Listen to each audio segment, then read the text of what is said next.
പണ്ട് പണ്ട് ഒരു നാട്ടിലൊരു രാക്ഷസി ഉണ്ടായിരുന്നു. രാക്ഷസി എപ്പോഴും പൂച്ചയുമായാണ് നടപ്പ്. ഒരു ദിവസം സൂപ്പ് ഉണ്ടാക്കി നടന്നുപോയി. പുറത്തേക്ക് നോക്കിയപ്പോൾ അവിടെ ഒരു പെൺകുട്ടി ഒറ്റയ്ക്ക് നിൽക്കുന്നത് കണ്ടു. രാക്ഷസി ആ പെൺകുട്ടിയെ നോട്ടമിട്ടു. ആ കുട്ടിയെ അവളുടെ അച്ഛൻ ഉള്ളിലേക്ക് വിളിച്ചിട്ട് അയാൾ വരച്ച ചിത്രം കാണിച്ചു കൊടുത്ത് എങ്ങനെയുണ്ട് മോളെ ഇതെന്ന് ചോദിച്ചു. അവൾക്കത് വളരെ ഇഷ്ടപ്പെട്ടെന്ന് പറഞ്ഞു. അച്ഛൻ കുറച്ച് പൈസ കൊടുത്തിട്ട് അവളോട് കടയിൽ പോയിട്ട് വരാൻ പറഞ്ഞു.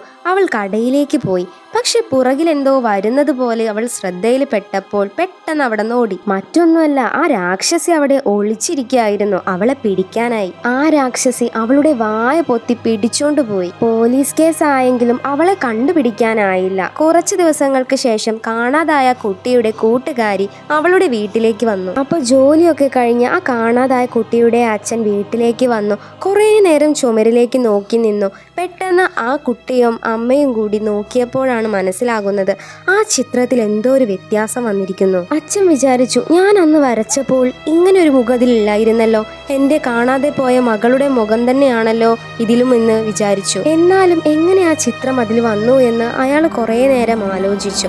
ദിവസങ്ങൾ കഴിയുന്തോറും ആ ചിത്രത്തിൽ ഓരോ മാറ്റങ്ങൾ വന്നു തുടങ്ങി. ആ രാക്ഷസി കുട്ടിയോട് ചെയ്തത് എന്താണെന്ന് അറിയാനായി പാർട്ട് 2 എന്ന് കമന്റ് ചെയ്യൂ.